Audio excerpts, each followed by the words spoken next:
Hi, everyone. I find it hard to introduce myself. I'm like trying to whittle down the message on how to introduce myself because I am a multidisciplinarian. My background is in life sciences and engineering. My degree is in biochemistry and pre-med and engineering and all those fun technical things. But my first job was actually in tech commercialization. I didn't even know what that was at the time. The building for tech commercialization at University of Florida, where I'm from, happened to be right next to my apartment, and I didn't have a car. So I just walked into the building one day and said, "Are you hiring anyone with a technical background? Because I need a job." And they actually said no. They said, "Get out. This is not how you ask for a job." But they did call me back a few months later and said, "Sure, can you write?"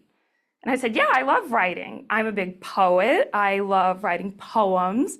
So I was like, "Sure, I can write whatever you need to be written." And I was working on writing like business pitches for research abstracts.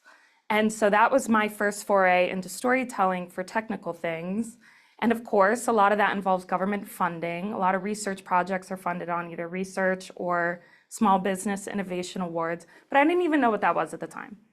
So after my undergraduate stuff in math and science, I was so overloaded with math and science. I totally 180'd and did the Peace Corps in China. So I taught health education at a traditional Chinese medicine university in Chongqing, if anyone's familiar with China. It's like smack dab in the middle of the country, and that's why I learned how to teach. I refined my skills in education. I was able to learn some Mandarin along the way, and I ate a ton of good food there and learned that I really loved the management side of things. So I had my family mail me my MCAT books because I thought I was going to be the MD PhD person. And after they spent who knows how much money to send me MCATs to rural China, I ended up deciding that was not the path I wanted to take. And one way or another, that led me to business school. So I ended up going to UNC Chapel Hill for Business School to specialize in research commercialization. And commercialization is the process of taking an idea, an observation, a research project, and getting it over into the market. And that was fun. I still loved my global work, so I've always had a leg in global health, nonprofit development. I've coached female business owners in South America on import and export management. I'm very curious. I always love learning new things. And so along my journey, I've just acquired bits of knowledge in multiple industries, from food to research to ag to construction to probably anything in between. So I'm very passionate about the work I do. Ultimately, what drives me is I think everyone should have the opportunity to grow and build things that, may be like a dream for them, but they should be able to have access to the education and the tools to do so. I think a lot of information is gatekept, and I don't think that's very fair. I don't think that's really supports free market capitalism, if you will, if a lot of people don't have access to information to building things. So that's ultimately what leads me. I have a few other jobs. I work with teams in the Nordics on how to scale their companies in the US. I also am a subject matter expert for a government consulting firm out in DC. And I probably have like 5 other jobs, and I totally forget what they are. So that's where I'm like, I probably have an answer to a question if you have it.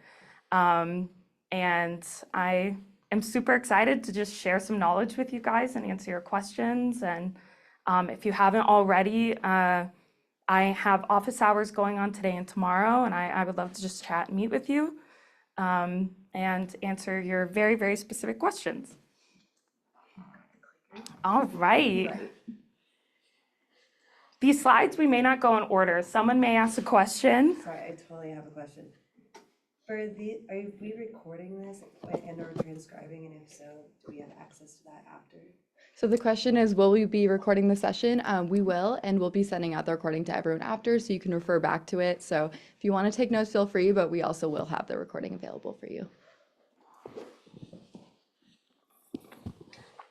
All right. So yeah, I put all that, maybe some of it. That was you, not me, right? Sorry. Oh, I was like, Getting rid oh of no. It looks better without the video panel down there. All right, okay, great. So I'm very curious. I think about half of you in the room, which is awesome, but I'm just curious kind of what industries are we coming from, or like, why are you guys here today? So we can kind of go rapid fire, quick introductions, maybe 30 seconds or, maybe even shorter on kind of who you are and what space you're in. There we go. Hey, my name is Jake. I spent the last 7 years in cybersecurity, but now I'm part of the incubator here, building a company called AwareNet, trying to make families and individuals safer during times of emergencies, mostly medical emergencies, but fire and security emergencies as well. So when you need help, people that can often help you are those that are closest, and 911 emergency services can be too far away to provide effective help in those first 2 minutes when it's really crucial. So trying to bridge that gap. That's awesome. Thank you. Right on. Hi, everyone. My name is Bill. I'm also part of the incubator program. I'm working on a company called NTN. We help food manufacturers repurpose their byproducts in their food manufacturing with insect agriculture. So we upcycle their waste products using grubs. They eat these waste products and turn them into insect protein, as well as fertilizer products. I'm Jake. I am the co-founder and CEO of Greenside Technologies. I'm also in the incubator program. We are a B2B software company helping electronics recyclers and refurbishers sort and value used electronics. So, I'm Dustin. I'm in the discovery phase of looking at a bioplastic composting facility and leveraging, some grants that I believe are going to be available in the future. My name is Rich with Dove Lighting Systems. We've been around for 40 years. I've had it for about the last 10. And we do stage lighting controls, design and manufacture them here in the US. Great. Good morning. I'm Andrew DeMille. I'm COO and co-founder at Quantum Energy, and we help some of the largest energy asset developers and energy buyers to really understand the true costs of energy so they can optimize for impact and ROI in ways that they can't with just cost and carbon analytics. What's up? I'm Caden Garner. I'm in the beginning stages of a nootropic supplement.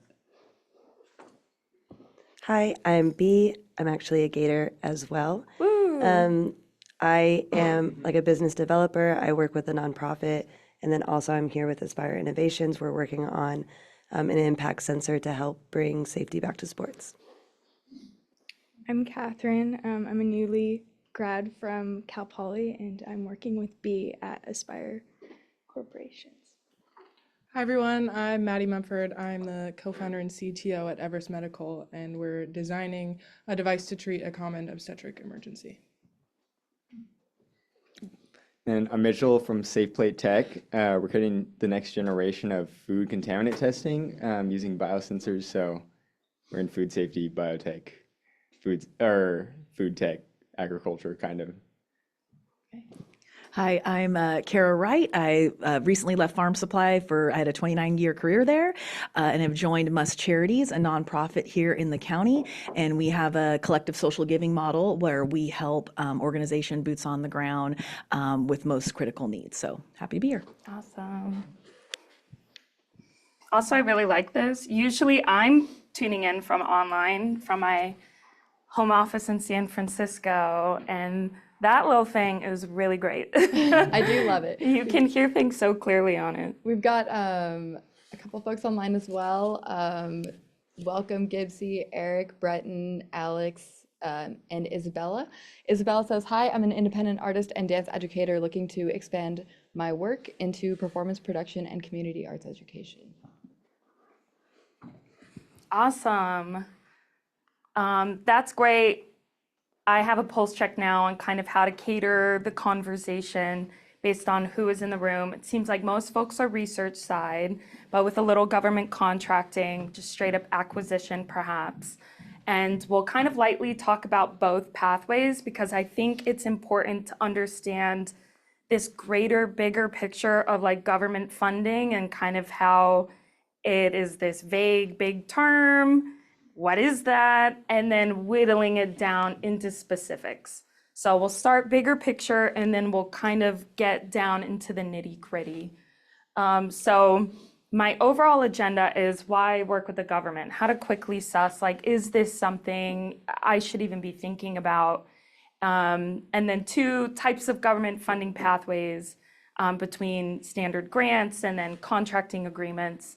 And then how to assess if the path is right for your business and kind of how to think about that in a more detailed sense. And then where and how to look for funding at the local, state, and federal levels. And then the last thing is really getting into how to compete for that.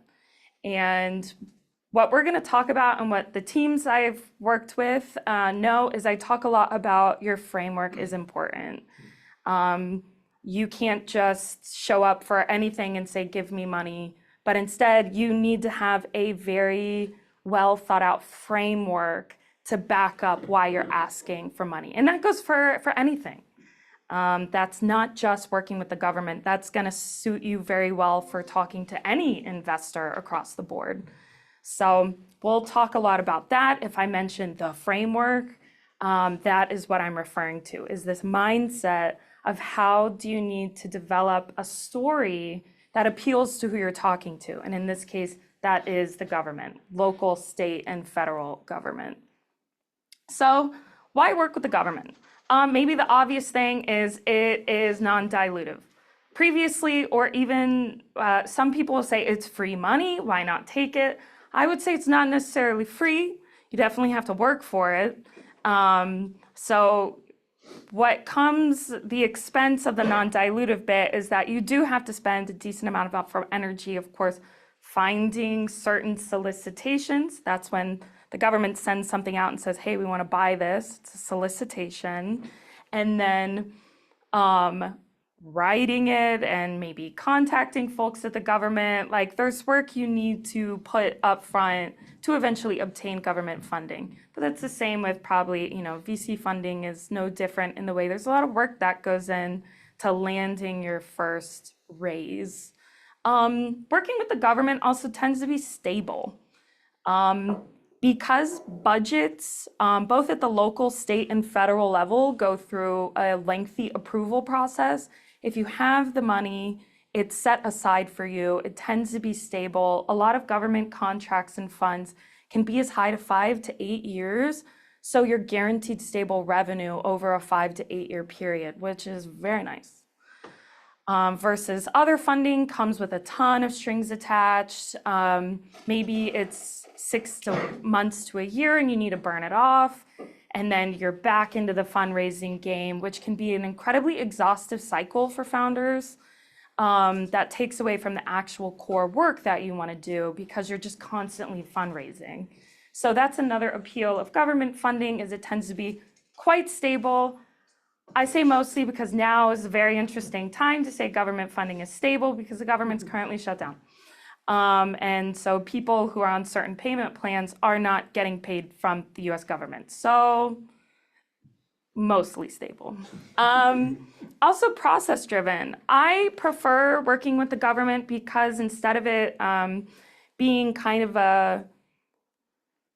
a game, for example, VC funding is more of a people's game. People tend to fund people that they like. And so you meet up with VC or angel investors over coffee or beers or whatever it may be. And it's a strong people's game. And historically, that has not benefited underserved founders, and including folks from rural areas that maybe don't have Ivy League backgrounds, including women, including minorities. The VC model and kind of that small group of people kind of investing in their own businesses, and that's not everyone, but for the most part, has not benefited underserved founders. And so I personally like working with the government because there is a process and a protocol to follow that if you follow it, you have a decent chance of getting a contract. So the rate of winning a government contract or a grant is, the stats the government site says is 15%. I think it's closer to 30 to 40% if you do your homework. There are a lot of just not well thought out proposals that are included in that 15%. You know, just people who don't even read the solicitation and throw something in that get count in that 15% metric. But I believe that when you do your homework and your grantsmanship or like your response to the solicitation is good, your chance of receiving a contract or a grant, it really hovers between 30 and 40%, which are some of the best odds that you can look when fundraising. So, types of government funding vehicles. So we have grants. Of course, the purpose of a grant, you have to fund research, to fund social enterprise, to fund education, to fund certain community programs, community safety programs, agriculture programs. Then you have straight up contracts, which you have a tangible good or service that you just want to sell to the government essentially in a purchase order. So a goal is that your grants, especially like in research, if you're developing like a patentable technology, is that your grants shift into contracts. Contracts similarly are stable. They tend to be high in value, and they tend to be very straightforward to work with. And then we have small business loans. Some of you may have had experience with small business loans. I have a hard time suggesting or recommending them because interest rates right now are terrible. And I don't feel comfortable telling people to go after loans unless you know for a fact you have a very strong revenue generating business and you're receiving a loan to expand and you feel mighty confident that you're going to pay back, you know, a 14% interest rate over a period of time.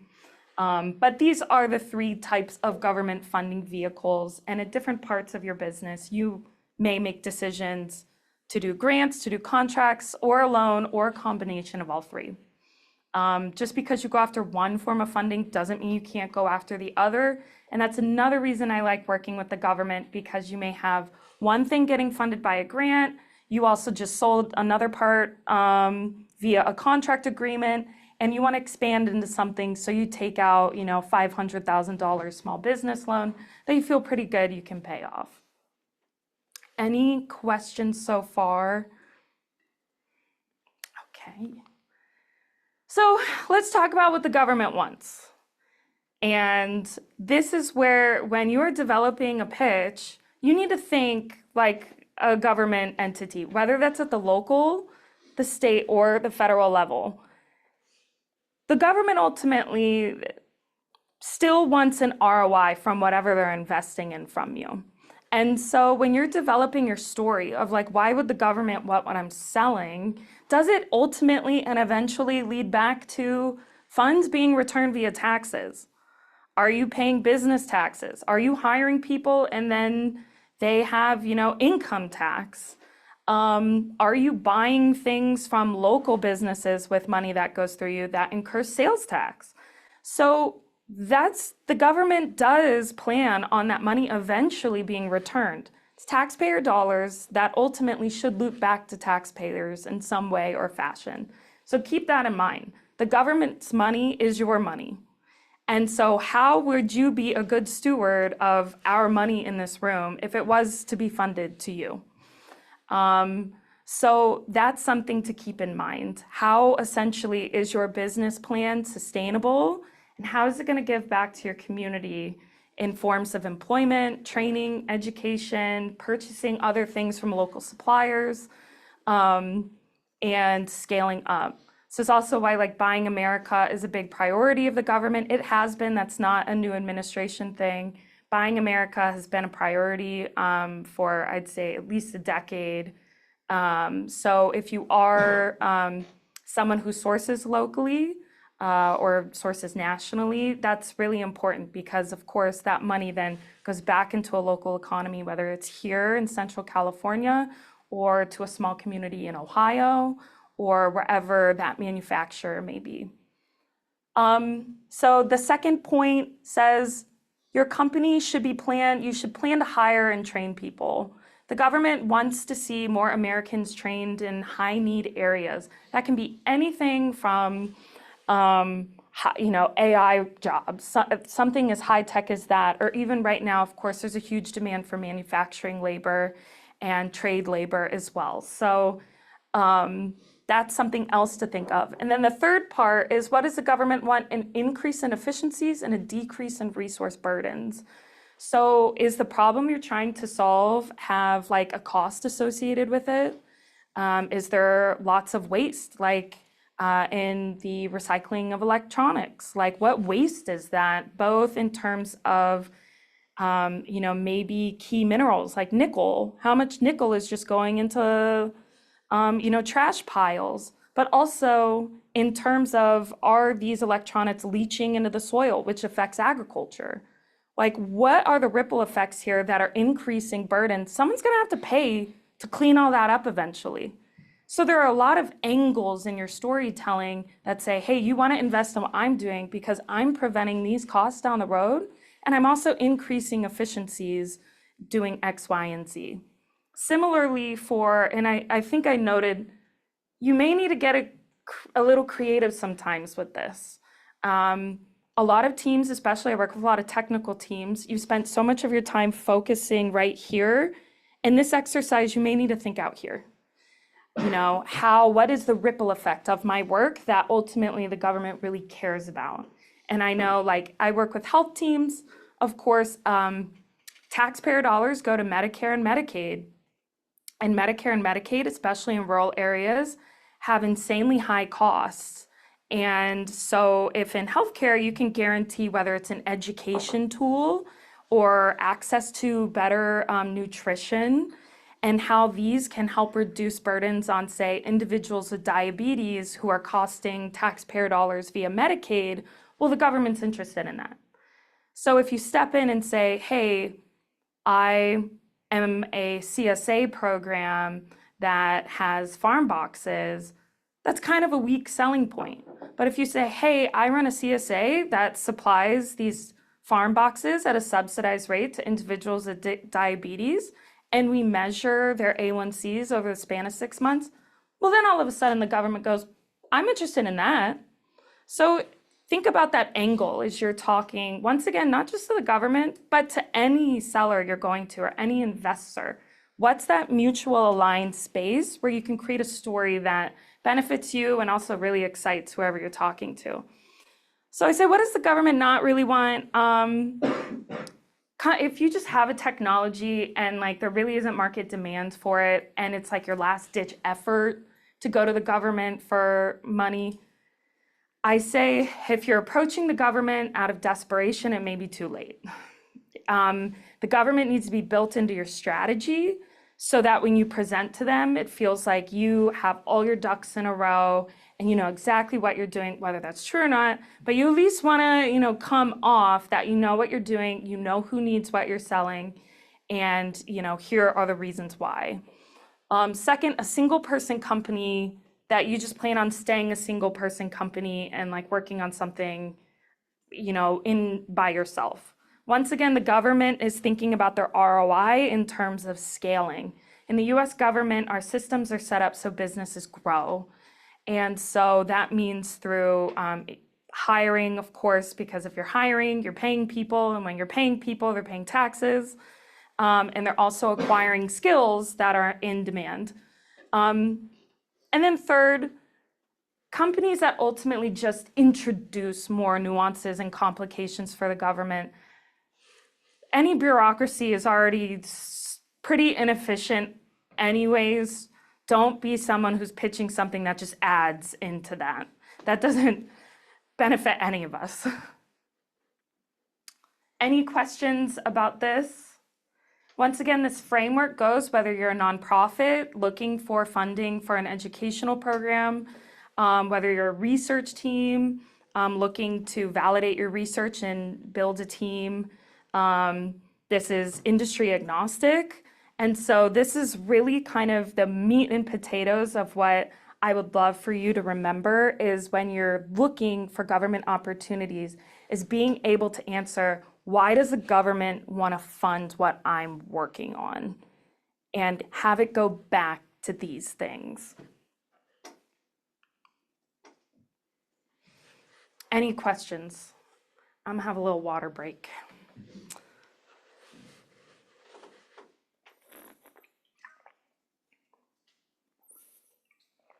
Are you guys following? You're like, okay, cool, great. Means I'm doing my job well. So, assessment. Say you have your little pitch for the one you presented earlier, your elevator speech, and you're listening to all this and you're like, okay, cool. How can I assess if this path is ultimately worth my time? That's a question I get from nearly every team. Hey, Carol, does this path, is it even worth it for me to spend energy thinking about this? And so I say, hey, if you're here for the long haul, if you really are this business, I want to be here over the next 5 years or over the next 10 years. I want to be working on this problem and I want to see this through. That's great. If you're like, no, I am building something, but in a year, I'm kind of interested in getting a job somewhere else. That probably shows you're not as bought in. So why would you put so much energy into something if ultimately your goal is to just drop the project in a year anyways? I think it's an easier assessment. For my personal business, I also do grants and I do contracts and stuff for my own company. And so this is how I think about it as well. Is this something I want to be building 5 years from now? If the answer is yes, why not put a little bit of that energy in now to go after a grant or a contract? Because in the grand scheme of 5 to 10 years, it would be incredible if we could, get a grant for, education work for SBIR programs or something. So are you interested in retaining full or majority of equity?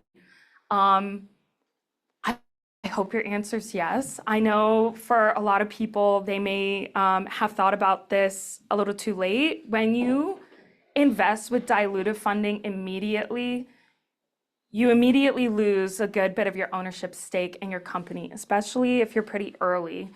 And as founders, that can be incredibly frustrating when you lose your agency to make decisions over your company that you've dreamed about how you want things to look. And all of a sudden, there are other cooks in the kitchen telling you how to build your company and how you should be doing that, whether you agree with it or not. And so non-dilutive funding is great. Once again, partnered if you're here for the long term and you're like, I would love to hold the cards and have that leverage in my pocket. And so when I'm making decisions for my company, I can make decisions for my company without having so many other voices around here saying, no, you can't do that, don't do this. We own 20%, you have to listen to us. So that's another reason I love government contracting is you retain more power and agency over your company. And then third, are you selling something the government has mentioned they want to buy? And that doesn't mean literally here's a good, let's buy it. That can go back to, are you addressing concerns as it relates to, pollutant leaching in soil that affects agriculture supply chains? Are you running education programs that help educate individuals over 70 about balance and fall risk? Are you building a legitimate, or do you have a tangible good in service that the government does just want to straight up purchase for, say we're next to Vandenberg, maybe they want lights for a new building and they need, 20,000 light units that they want to purchase for this new building at Vandenberg. So this is where I think a lot of your research should go into is the government asking for what I have? And your answer may be a little creative. So I say if you answer yes to these, yes, I intend on sticking around. 2, yes, I would like to retain a majority ownership in my company. 3, yes, the government, I feel like there's a good angle I can utilize to get government funding, then you should definitely invest the time and energy to go down this path. Okay, any questions about that? Because kind of the tone here, now we're shifting less on like that theory, kind of high level, and we're gonna talk about very specifically, like, where do you even start? Be ready to get a little tactical in this. And a part of this is there is a little workshopping going on. So we could take, after I talk about this, like 15 minutes for folks to do like quick search and see, or you can ask me questions of like, sometimes you have to wordsmith things a little bit to get the answers you want from these sites. So just putting the sites here is not like a perfect answer because government sites are a whole situation in their own right. But tactically, where do you even start? So depending on your business and kind of what your interests are, I break it down all the way. There are city grants, county grants, state grants, and federal grants. A lot of that money does trickle down from federal programs. So you may see like a city program is funded by the California Economic Development Council, but the Economic Development Council of California gets money from the Small Business Administration. And so a lot of federal dollars trickle down through these programs, along with these programs being supplemented by local taxpayer dollars as well. So has anyone like tried to like just flirt with Google search and see what comes up when you just type in like company thing and then grants? Yeah, I'm kind of assuming maybe all of us have kind of done that. How has that process been? Is it just kind of like a little bit of a mess? Is it like, what is going on here? It requires a lot more legwork because sometimes the ChatGPT or whatever gives you something that sounds great, and then you realize that, oh, that's already been closed off 2 years ago. AI has not caught up. I wish it has because I've tested it a few times with like my clients. And once again, it'll give you like a table of like, here are great funding opportunities. And I cross-check it with other ones I manually find. And I'd say 80% of the output is just wrong. And I'm like, oh, okay. Also, I've had clients send me information from like, there's third-party grant sites that will like collect information from these sites and then try and put it in like a good interface that feels more accessible. But those sites don't keep up with like internal government updates. And so I've had teams similarly send me 10 opportunities they found on like, grantsearch.com. And then I go in and manually review each one and I go, all of these are trash. Either you're not eligible or they've been closed or, this program's actually not a US program, it's based out of Canada. Like, there are just details where I'm like, okay, can't trust these sites either. That kind of stinks. So it's unfortunate because as companies, when you're looking for things, it can just be very confusing. I think pretty much all of you are SBDC CIE members, so luckily you can work with me and I can help kind of sift through the trash to get to what's actually good here.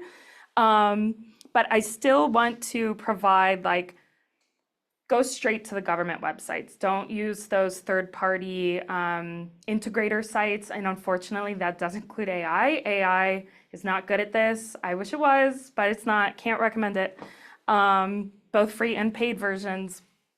So I will admit, because slow is small, these pages, there's like one thing on it.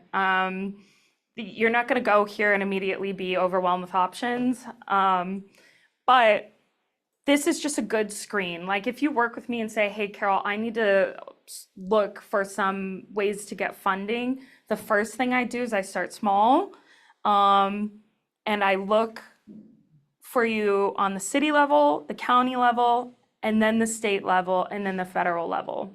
So that's how I work. So I'm giving you the advice that I actually use.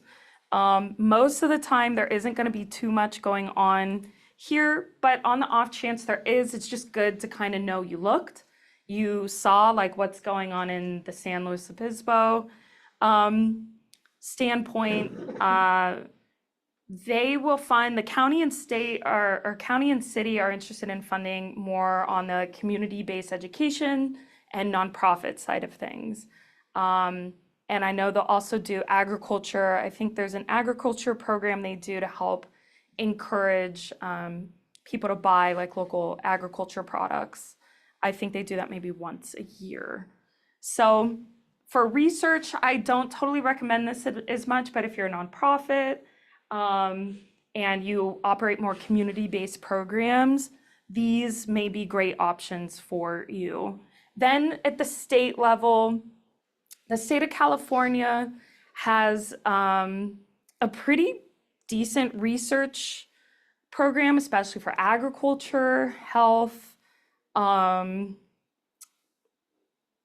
think those are like the two, unsurprisingly. I mean, California, big industries here are agriculture, health, and then manufacturing related to those things, or manufacturing in general.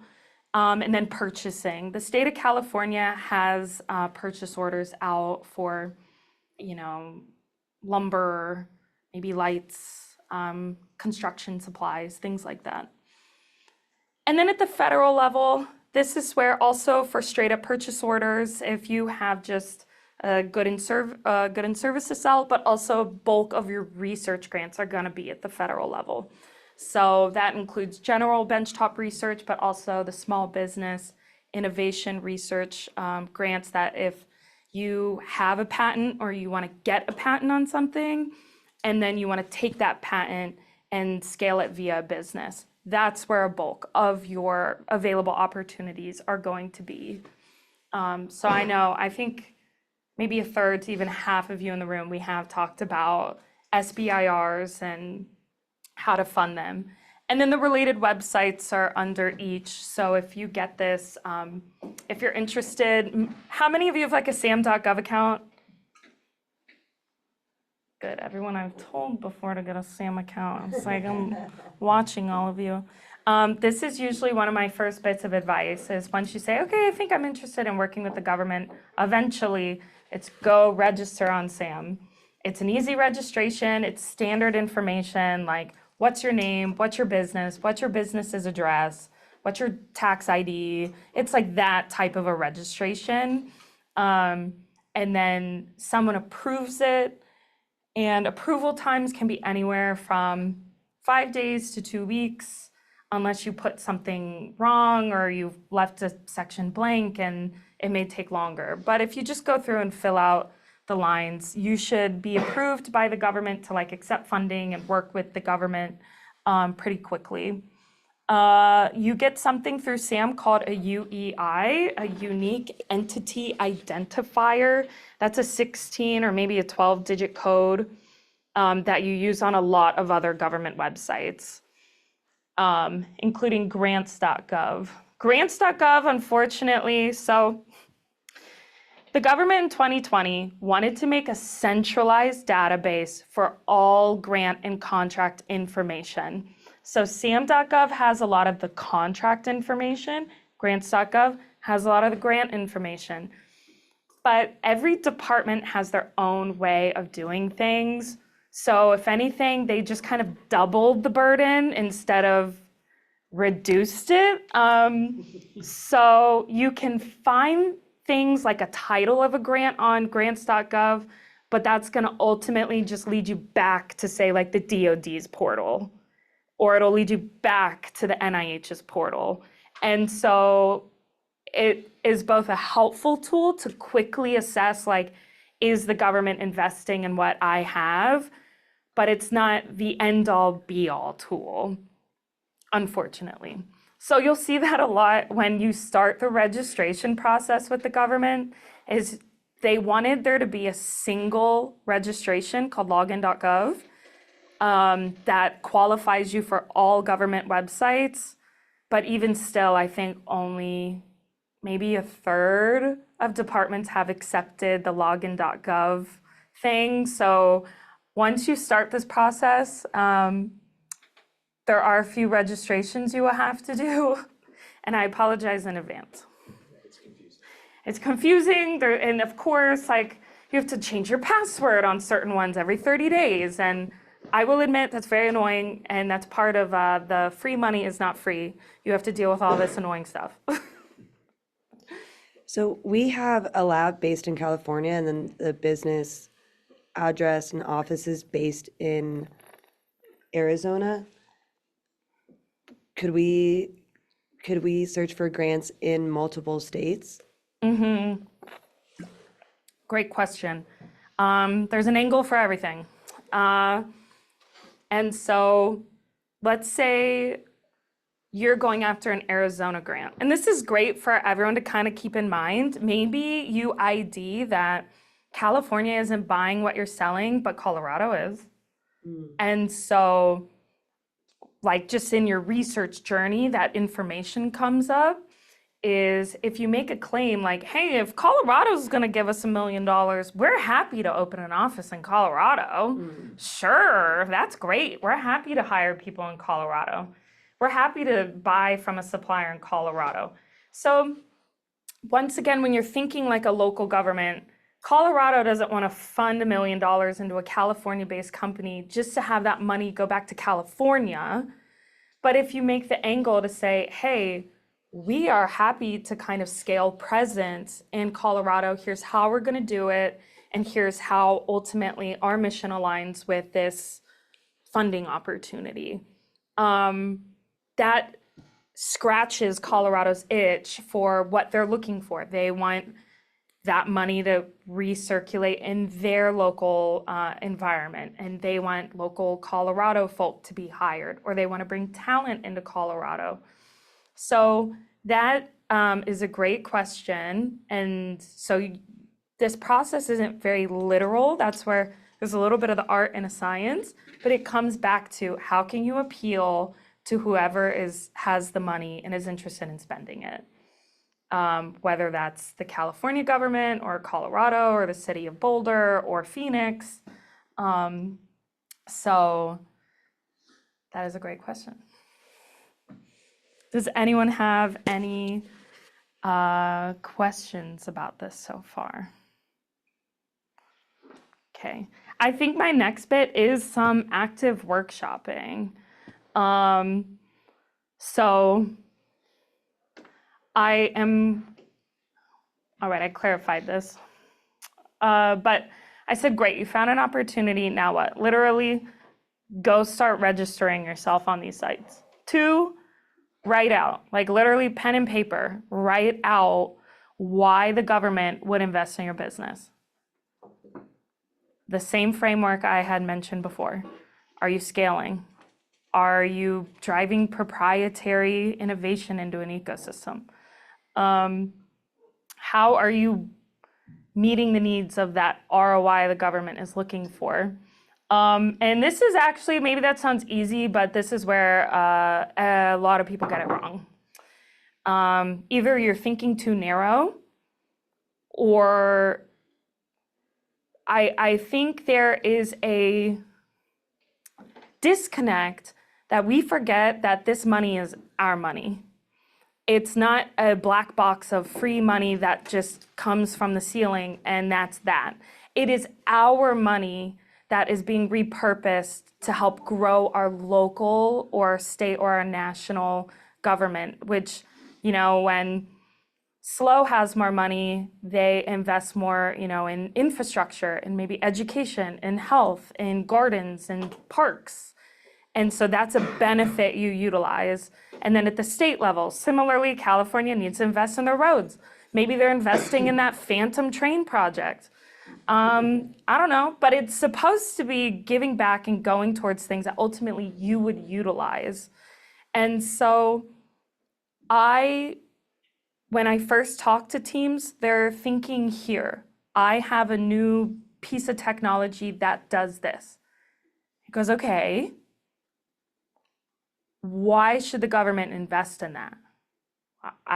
Because it's a new piece of technology that doesn't exist. It's like, that's not a good enough story. That doesn't compel me. If like, I want to be compelled to give you money.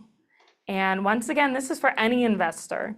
You need to speak their language to get them excited and show that you know there's alignment there. And here's how you're going to achieve their goal while achieving your goal.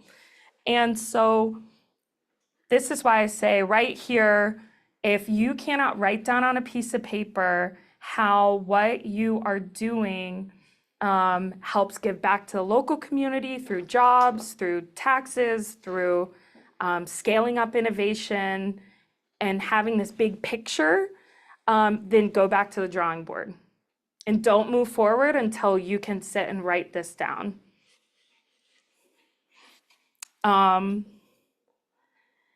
Yeah, the third thing here, the second thing here is sometimes I talk to folks who maybe come from a different generation of funding where they are under the misconception that you can show up and say, fund me, I'm a local person, so I deserve to get grant funding from the County of SLO.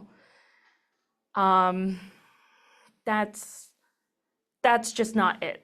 That doesn't work anymore. It is insanely competitive. So that is why developing that story and that pitch is vital to your success. So sometimes I work with people who really butt heads on this, and I don't know why, but don't butt heads on that. Also, I say, make sure your messaging is consistent. This is one of the most common things I see is someone will start talking about a problem here, and then they go like off course and start talking about something unrelated to the problem. You know, my ADHD brain can now no longer follow what you're talking about because now I'm distracted. Assume anyone who works at the government has ADHD and you need to keep their attention. And so keep your story here. Because you know sometimes when people are telling stories and then they start throwing in details and you're like, I can't follow you. Where are you in your story? I don't know. Don't do that. Keep your details right here. So if this is your problem, this is your solution, here's how you're gonna do it, here's why the government wants it, and here's who's building it out. Make sure that story stays in this very nice container and that you don't start talking about one thing and then you spend half of your response, whether that's in person, like a conversation, or your writing starts going into, no man's land because you're gonna lose people. Once again, assume everyone you're talking to is ADHD, or they're hungry, or they're hangry, because you would be surprised, as someone who sits on a review panel, how people's perception of proposals changes when you're hungry or when you're tired. You know, when you try and read a book and you're tired and you keep reading the first page, and then you're like, I don't know what I'm reading. The same things happen in review process. So that's why when I tactically work with teams, I say right off, say what you're doing, what the problem is, what the solution is in the first paragraph. Because you have to assume you're gonna lose a reviewer or like a government person after those first few sentences. I hope that isn't the case, but you don't know if they're reading it, you're the last proposal after a week of just constant proposal review, and they have a flight to catch, or they have a dinner date, or whatever, and they're ready to be done. So that's something else to think about there. Bill, you got a question? Do you need the question box? I've been waiting to throw that. That was a great throw. On the point of getting your point across and hitting like maybe the key words, kind of a two-part question. How well does AI, shenanigans Great question. write that up for you? And then are the government entities using AI to read your prompts? That is a great question. Talking more on like the human side and or the AI side of this process. So one, as maybe you know, AI, good data in, good data out, bad data in, bad data out. I review a lot of drafts, and it is clear to me when teams use AI Why? Because I think the term is work slop, where you say, hey, AI, I'm building this and I need to write a description on this. Can you do it? And it does. It gets you maybe 50% of the way there. But from my perspective, I start reading it and I go, okay, it says what it needs to say, but at the same time, it says nothing at all. And that's like a key indicator AI wrote this, because there's a paragraph and it uses the right words and it uses the right words in the right way, but I can't regurgitate what's going on. And that's kind of AI in a nutshell. So I use AI, but how I use AI is because I work with you all and I have an insane amount of data essentially in my head of like what reads well. I draft templatized paragraphs that tell AI exactly what bits of information. And you guys know, if you work with me, I have you go through usually a pretty robust intake form. And so I have been testing about when I feed a very specific template, and then I use another form that I manually go through, usually over and over again with teams, and then I parse that information together. But at that rate, I'm like, I can just do this just as fast without using AI, because I know how I like to write things. So my suggestion is you can use AI as a tool. Do not use it as your final situation. Have someone else read it, like go in. You need to maybe for like outlines, it's good, but you still need to go in, especially in your section where it's like, okay, we give you $400,000. What are you going to do with it? That is a forward-thinking statement. AI does not know what you're going to do with $400,000. AI is trained on past data, and whatever you're proposing is new information. And so it is not going to do a good job assuming how you're going to spend the money. And so I see teams like try and get by with like an AI description, and similarly it says stuff, but it does not actually say something that tactically makes sense. So if you are going to use it, it's great for setting up like your problem statement, but for the part of your response where it's like, hey, give me $400,000, here's what I'm gonna do with it, write that yourself and then ask it to pretty it up. That's my suggestion. Now with the government reviewing it, your review, whether it's a contract, a grant, a loan, still goes through a human barrier first. So I sit on a review group for the NIH, and what that looks like is you write a response to a solicitation, and it gets sent to a group of folks with general and or incredibly specific knowledge on that topic. So I sit on the biomedical device and biosensing review group. And so I review a ton of medical devices, surgical procedures, drug delivery systems, anything that involves some electric component and the human body comes to my review group. And so there are 30, usually PhD MDs, who sit and read through every page of a set of proposals and provides feedback on it, and then a score. And that will continue to be a human process. That's the peer-to-peer review process. Same with government contracts. Usually when you're doing contracts and they're interested in buying what you're selling, you are working a lot with the contract officer.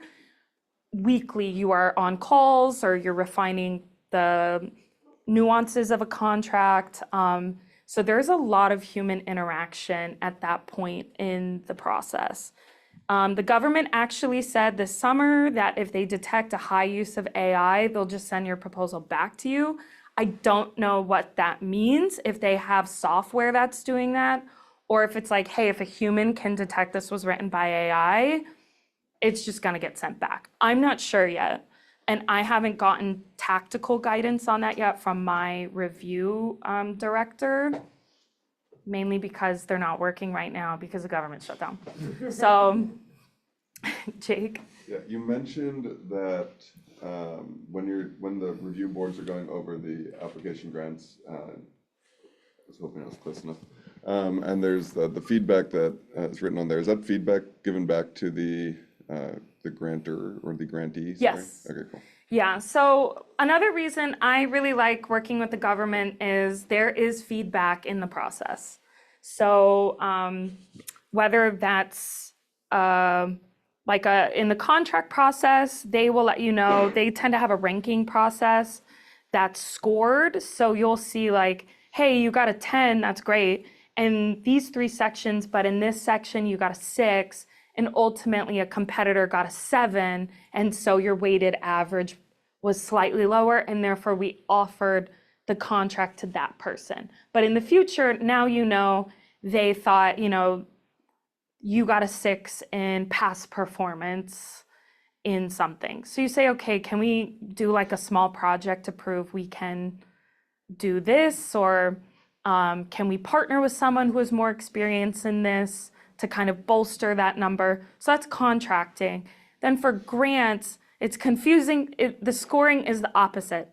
A 1 is the highest score you can get, and a 9 is the lowest score, like the worst. So that's confusing. I don't know why they do it that way, but so it is. So when you get your feedback, and teams who work with me, I say, hey, let's work together to just get one proposal in. Even if it's not like the best thing ever, but you want to gauge interest from the NSF or the NIH or the DoD. You want that first line of feedback. And so most teams will actually go through a resubmission process. Just because that first interaction is kind of an intro call, essentially. And you want to read the pages of feedback you get so you know in your resubmission specifically how to either change your the scope of work you want to do, or to add in a different advisor on something, or to, where to bolster things. And so that's what I really enjoy about working with the government, is it's not just like, no. And then it's like, what does that mean? What is that? You get, for the NSF, I've seen as high as 6. I think you guys had 6 reviewers give awesome feedback. And NIH, you get 3 to 4. And you'll see similarly the ranking, where you scored really well and where there's room for improvement.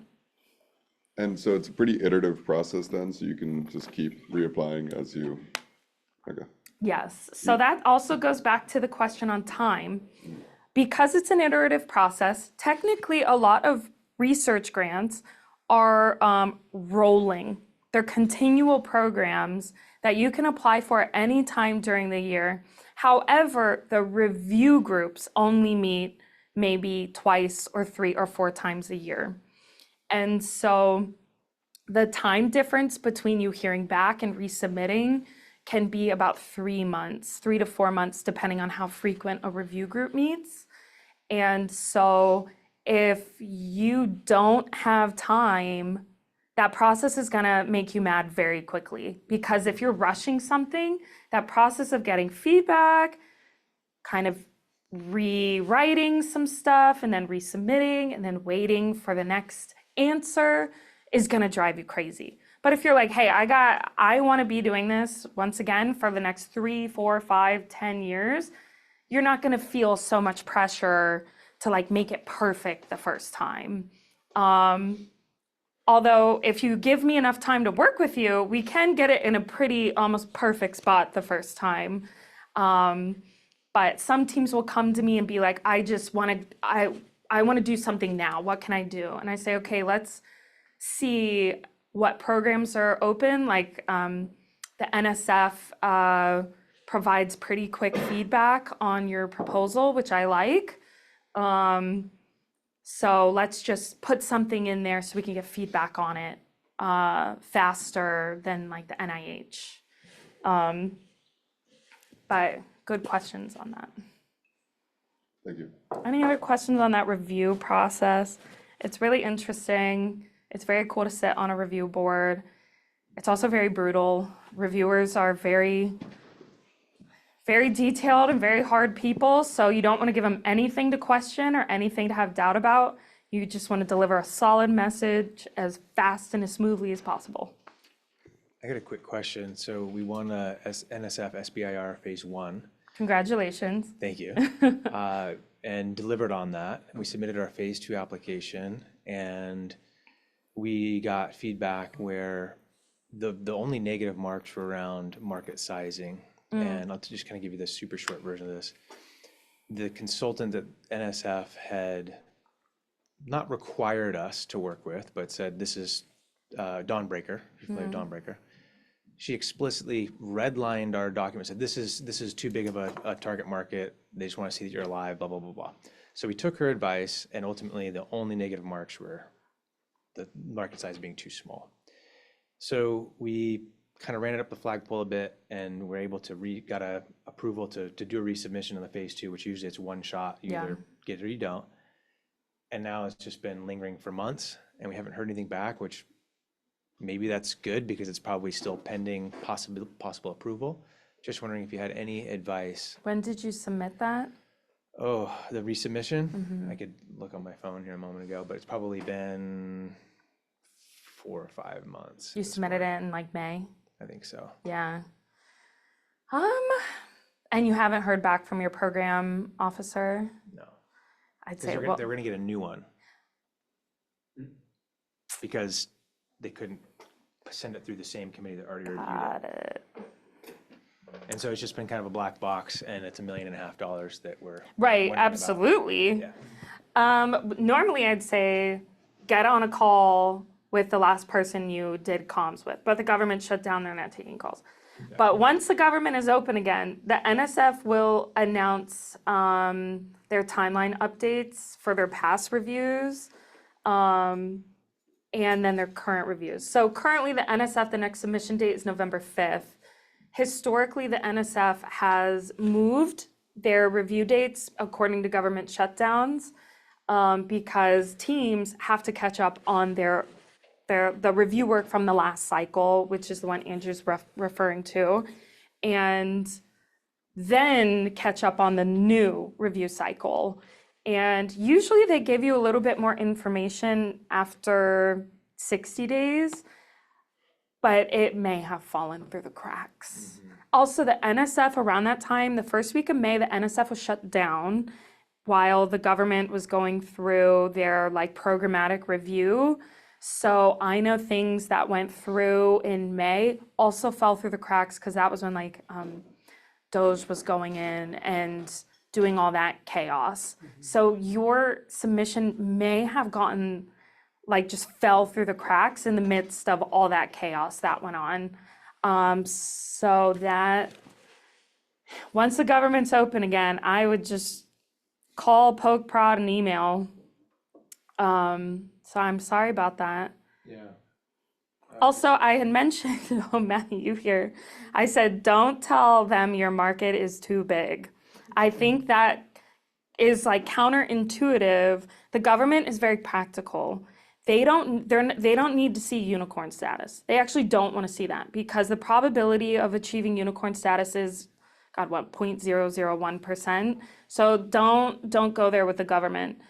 A really great like eventual revenue target would be about $30 million. On an annual basis?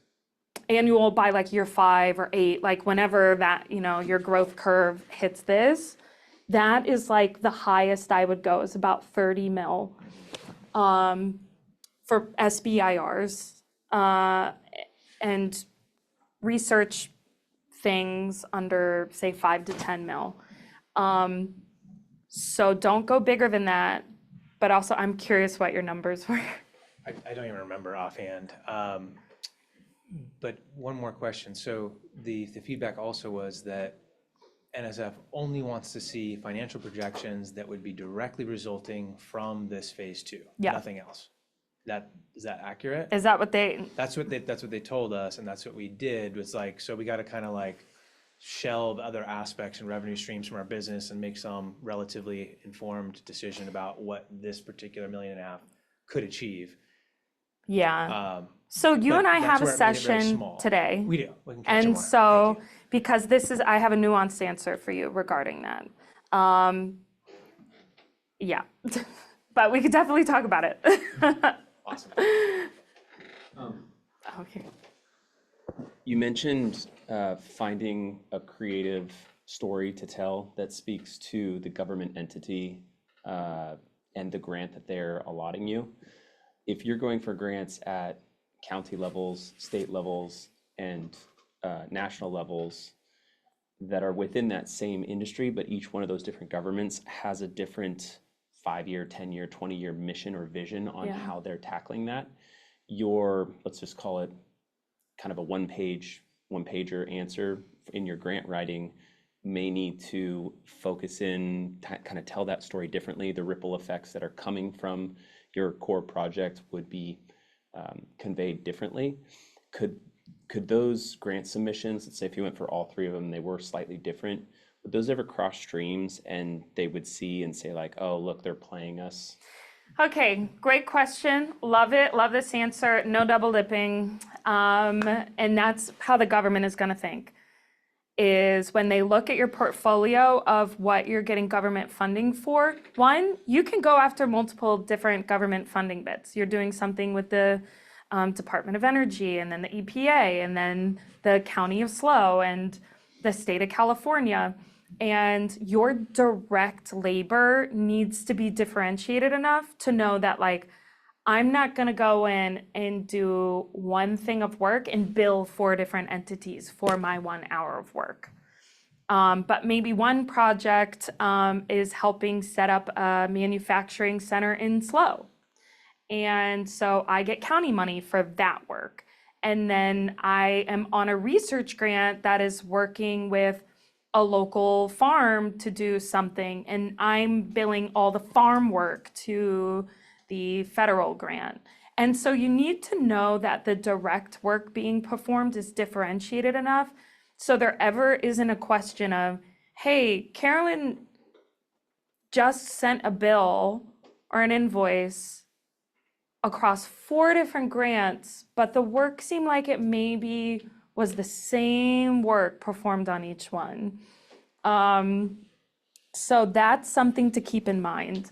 Also, I don't know how nuanced we want to get here, and maybe depending on where you are at in the process, when you submit a budget, there are direct costs and indirect costs. And indirect costs are like general business costs. Your rent, your utilities, paying for your accountant, paying for maybe a IP lawyer, paying for Google Suite, and maybe paying for ChatGPT. Like, those are the standard indirect things that are going to be similar across all of your projects for your company. But it's really that direct work, the direct labor that is directly impacting your proposal that is going to change between those, if that makes sense. So Wednesday, when teams work with me, we get very nitty gritty in those details to make sure accounting is done properly and make sure hours are allotted for, so that that double dipping doesn't happen. So great question. If you ever are concerned about that, please just email me and we can go through that, because the last thing you want is to be audited and then get in big trouble and owe all your money back to the government plus like a 10% interest fee, because then you'll be bankrupt.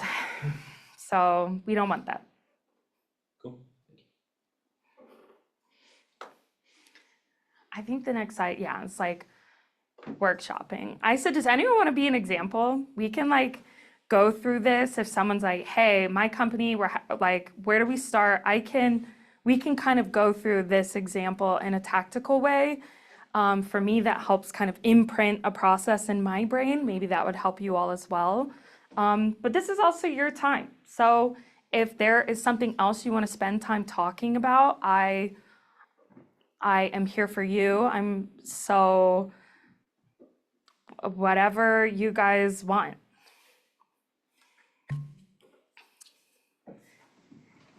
Cool. I'll go if nobody else is gonna go. So we're working on an impact sensor, and so we do have a research lab that we're, testing products on and things. But we do have plans for like the manufacturing and packaging and things, which would be in different locations since we actually technically have territory in 5 states. So I guess what we would be looking for, and I'm very new to this, I do not know anything about getting, I know about small business loans, I've worked with companies in that sense, but I don't know anything for grants or contracts. So leaning towards likely a grant for research first and foremost, but then maybe going into contracts. Okay, can you describe your sensor to me? The engineer can. Yeah, it was like, tell me what it does. So the purpose of the impact sensor is we're hoping, so right now it has like an accelerometer, it has like the XYZ, and then it can locate impacts basically. So when you have an impact to your head, for example, it can show the rotational and linear force of that, and then kind of correlate that with if you have a concussion or that force of the impact. So where does the sensor sit? Is the idea it sits in a helmet or in I don't know, like a sweatband, or what is the vehicle?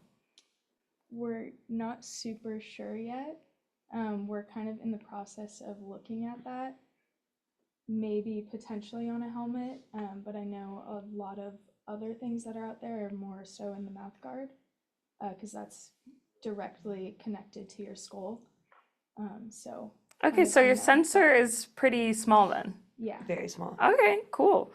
So I immediately am thinking that there's a patent there. For-profit business, probably not going to be so much a slow city, slow county situation. Right. We're either going to be looking at state, but I think federal is very interesting because through the mouth, you can detect concussion risk in whether it's youth sports, but maybe there's also like a pediatric need there. I don't know what that need is because I haven't done specific research on government pediatric concussion causes. But I do know that the government is desperate for data and research as it relates to children under 12. Why? Because a lot of people don't work with children. They can be difficult to work with. So that is a strategic angle that really could strengthen and make your proposal and your pitch essentially stand out if you can do something with adolescents under 12. Also, of course, the brain is in an incredibly fragile state, and therefore if concussion risk is detected early, maybe early intervention can help remediate long-term impacts of concussion in adolescents under 12. So my brain is immediately thinking, okay, a good place to start research is at the federal level and diving in on pediatric concussion. What is the biggest source of that? Maybe it's gymnastics. Okay, then I need to go talk to some gymnastics groups and be like, maybe there's a little partnership. Like, does slow gymnastics want to work together on a research project? That sounds like a pretty good thing. We're gonna have mouth guards fitted for kids, and we are gonna track concussion risk over the span of 6 months and just assess if this is feasible in this population. And that's the proposal. And here's why the government wants it. And this illuminates data on gymnastics and kids and this intervention. That right there is how I would suggest you position this. From a quick thing. Awesome. Do you guys kind of follow? One, of course, I read government research reports and their strategic plans every day.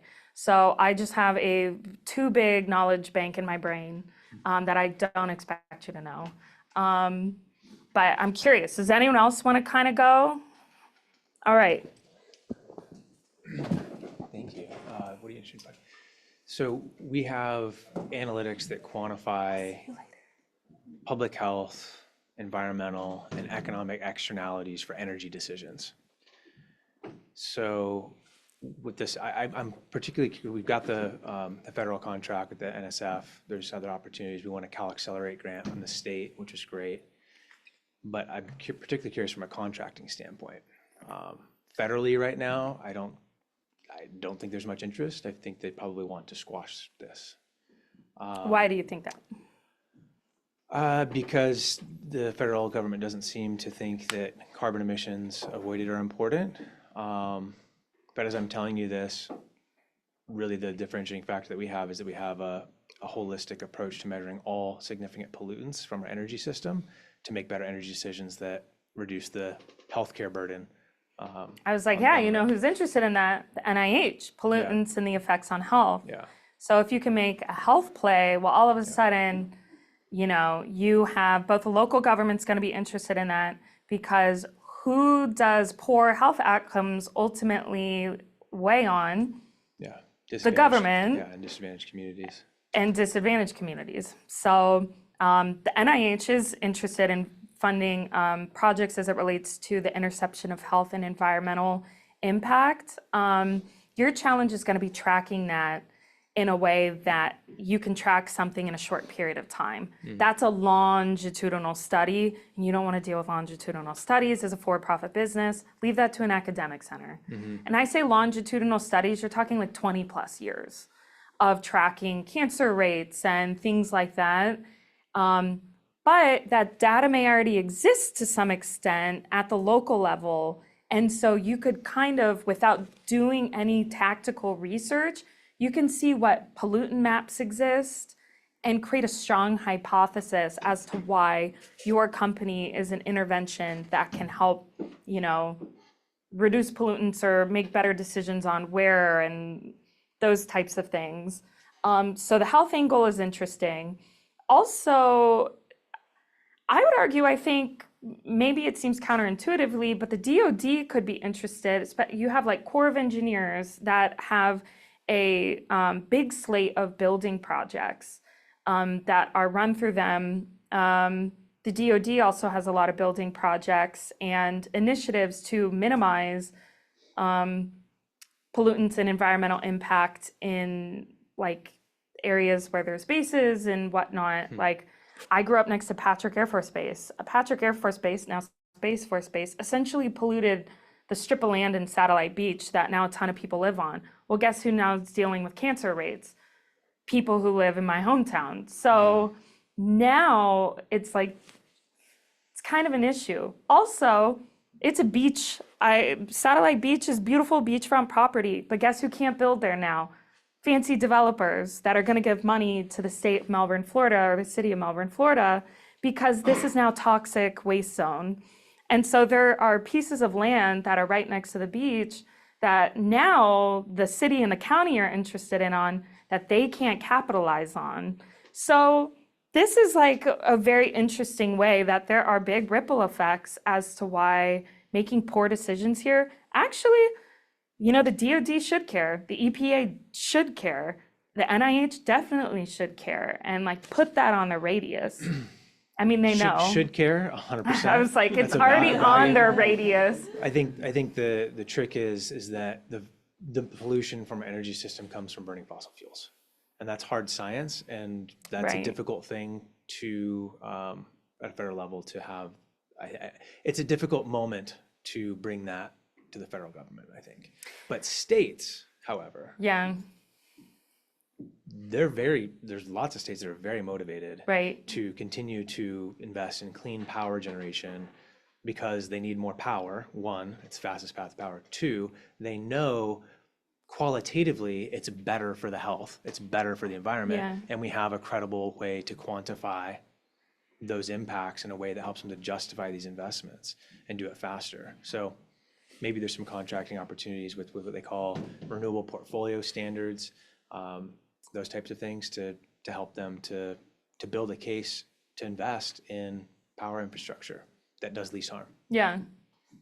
I think that'd be great. And I know we have this session later, so I'm like making a note of like, let's kind of build a strategy around that and go into some other databases and kind of see states that are investing in this and finding their grant portal or contract portals and screening it to see what solicitations are out there. But also, of course, the EPA. And this is what is confusing. The US government is massive. And there are things we see and hear that don't actually align with the individual strategic roadmap of, say, the EPA or the DoD or the NIH. And so even though you hear voices that are like, we're doing this and we're burning more fossil fuels and this is what we're doing, you still are going to have the EPA who's like, we need help. Help us. We still need a clean thing. So this is like where the balance is and where language becomes key is you want to come in and make sure the language you're using is very data driven and appeals, like it doesn't come off like it's contradicting anything, but it's adding weight to maybe a message the EPA has instead of discrediting a louder message someone else has in the government. Does that make sense? Yeah, absolutely. I have one that kind of diverges just a little, but goes a little further, and it's around planning your business around grants. Yeah. I've found the grants, two specific ones that I'm looking at. One's a for-profit business that does micro grants, and the other one is a PRO. And so when both of these entities are saying, we kind of know what we're doing, but we haven't put out any formalized language on it yet. It's going to happen in 2027. How do I engage in that? How can you proactively prepare yourself? And how do you discover a date that you would expect actual cash in your hand, assuming a positive experience in both of those? Yeah, that is a great question. That's a con with grants is you can get notified of an award decision and then it'll be a few months before money hits your bank account. Why? Because the government has to like screen your accounting processes, set up your bank account information, preload like the payment management system with funds. And they're doing that for, say, 1,000 other projects and 1,000 other teams too. So that process of just the administrative onboarding takes time. If you were to apply, ignore the government shutdown for, say, the NSF program by November 5th, and you got accepted, you would want to expect to see funds in your bank account by April or May. But government delays are probably going to add in an additional month to 2 months of delays as everything gets caught up. So with that in mind, you'd probably be expecting funds to hit your bank account by then, 2 months past April, so June, July timeframe, and maybe even into August. So that is a con of grants. And this is where city, county, and state will pay a little bit faster. Usually city and county grants can disperse funds much faster because they're not onboarding 1,000 teams the way the federal government is. So it is a great question. And usually when I am like working with teams, especially kind of for a long haul, we zoom out and say, what's your 5-year plan? pie in the sky. Where do you want to be in 5 years? Dream about it. What you're like, don't tell me a conservative answer. I want to hear your big answer. And then let's zoom in here on what steps do we need to take for the next 6 months, the next year, the next 2 years to ensure you are set up for stable success to that 5-year point. And that may involve a combination of course, grant funding, maybe investing or like going and find like an angel investor, maybe crowdfunding, maybe if you're able, like finding buyers for your solutions if you have products that are just on the market ready to be bought and sold. Sometimes for teams, like the answer may be, hey, you're gonna have to self-fund this, so keep your day job and just with savings from the day job put into this project until it can transition into a full-time thing. And I think that's also a very realistic comment here. I come from middle class America, is what my parents told me even when I joined the Peace Corps, is like, you need to find a job. We do not have money for you to have a playground. Like, that's not how this works. And so I think some people come from really awesome and financially advantageous situations where maybe they have people willing to invest, like friends and family, that can help support like a full-time research project. I personally did not and do not come from that background. So for my business, I've had to work a day job to save money to invest in like this. And now luckily I was able to make the transition. So this is my full-time job. So I just want to be realistic for some folks listening in on especially that initial part of your business where things are going to be financially shaky before like grant funding and investment comes in. You may need to work a day job, whether that's at a restaurant or I've cleaned houses before. Like I've been a server, I've cleaned houses, I've, picked fruit off of trees at my neighbor's house, for $20. Like I'm not afraid to like get dirty to make some coin to pay my bills. And that may be part of your path too. So good question, Dustin, thank you. And one quick follow-up to that, specifically what I'm looking at is AB 1201, which has a subset in it of SB 54.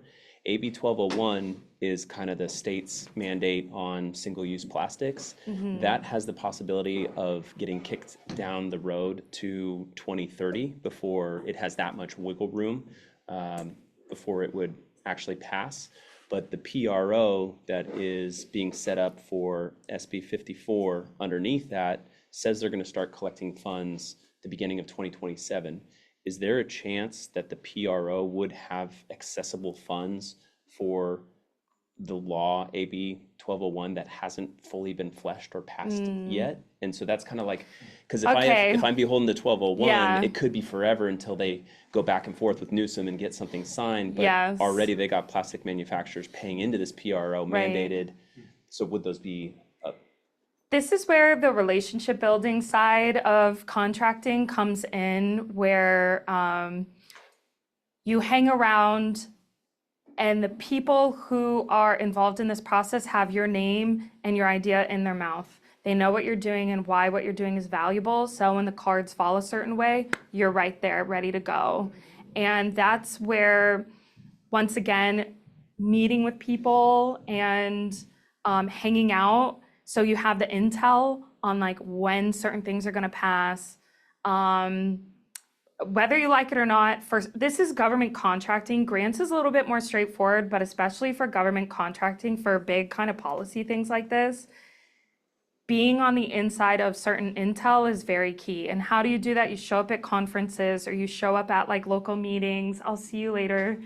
And you touch base with people frequently. I know one of my teams, we've been in this market research process for 2 years, just kind of showing around, meeting the same people, going to conferences, getting the most up-to-date information. That's a team working on something in Ukraine. And it's just been touch go with like what's going to happen next, what's not. And so we are on calls with other people in the policy space as it relates to things regarding Ukraine almost weekly to just make sure like we are in everyone's heads. So once decisions get made, it's just like, bam, all right, let's start. So that is, I think, quite a specific answer for you. And I don't think you've signed up for a one-on-one. And if you don't have time, that's fine. Anyone here can also find me on Zoom, or we can schedule emails or one-on-ones. You don't just have to meet with me today or tomorrow while I'm here in person. But I feel like you kind of have a little bit more of a nuanced pathway because there's some policy involved now. Yeah, definitely. I've been getting my email tendrils out to as many people with fancy titles as possible. Yeah. If you have the funds for it, showing up at conferences is also really big. I wish it wasn't. It's cost barring. I've gone to conferences on behalf of clients around the world just to kind of sit in the room and show face with certain people for 2 days and then fly back. And it's like, no decisions are made. It's just to show up and be like, I'm still here. And it's very frustrating from my perspective because once again, it's incredibly cost prohibitive for teams doing great work to fly to Poland or fly to Rome to attend a $2,000 conference for 3 days just to be in the same room with other people. And this is government contracting. Grants, you don't have to go fly around and do this stuff, but for government contracting, for certain industries and certain things, the strategy's changed a little bit. You keep saying contracting is a PRO grants or contracting? Can you PRO? It's a nonprofit entity that is receiving the funds that are being requested from for-profit plastics companies and is kind of facilitating the accounting of that. And then I just don't know if Cal Grants is going to be the one that facilitates, or if they say, great, talk to the PRO and that they're their own entity. Right. How that process I would works. have to read the solicitation to see Okay. how they are Structuring. Yeah. Okay, sounds good. Thank you. What time is it, Nikki? It is 11:38. All right. I think that's you guys will get this. This is just my last kind of tactical page. So for some of you, read through this. This is just without reading anything, be able to write out the problem, the solution, why the government's interested, what are you going to do with the funds, who's your team. And so once again, if you work with me, we've probably gone through this exercise in some capacity, because in any solicitation, whether it's on a contract or a grant or even a loan side of things, you're going to have to answer these questions, or you're pitching, or you're doing crowdsourcing or whatever it is.